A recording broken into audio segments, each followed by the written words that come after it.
دعا دعا مومن کا ہتھیار ہے اور دین کا ستون اور زمین و آسمان کا نور ہے۔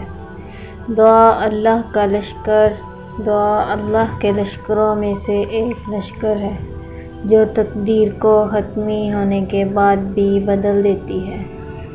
دعا مانگنا بھی کوئی چھوڑتا ہے کیا؟ ایسے کوئی اللہ سے بات کرنا بھولتا ہے کیا؟ یہ اپنے گلٹ و شکووں کی اونچی دیوار کیوں بنا لیتے ہیں ہم لوگ؟ ایسے کوئی کرتا ہے کیا؟ اور جو کرتا ہے وہ بھی تب سکون نہیں پائے گا جب تک واپس نہیں آئے گا۔ کچھ تو کاش اللہ سے بھی سیکھا ہوتا ہم نے، جانے ایسے والوں کو وہ روکتا نہیں ہے، لیکن اگر وہ لوٹ کر آ جائیں تو ان کے لیے سارے دروازے کھول دیتا ہے۔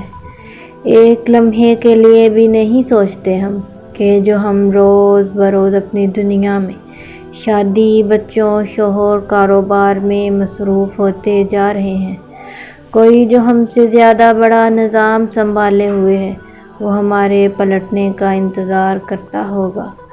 بے نیاز ہے وہ، فرق نہیں اسے پڑتا، مگر وہ ہمارے لیے ہم سے محبت کرتا ہے۔ ہم بھی اپنے لیے ہی اس سے محبت کرتے ہیں ویسے، اور اگر ہم کبھی بھولے بھٹکے سے لوٹ آئیں تو ہم ایک کام کرتے ہیں، دعا، اس کو پکارنا، دعا اس کو پکارنا، اور وہ 3 کام کرتا ہے۔ دعا کا جواب دیتا ہے، تکلیف کو دور کرتا ہے اور ہمیں زمین کا خلیفہ بناتا ہے۔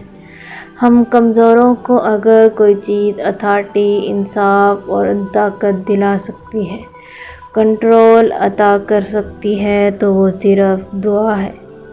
لاچار کی لاچاری ہٹے گی، تکلیف دور ہوگی، تب ملے گی اس کو خلافت۔ کونے میں پڑے ڈپریسڈ لوگوں کو نہیں ملتا کنٹرول۔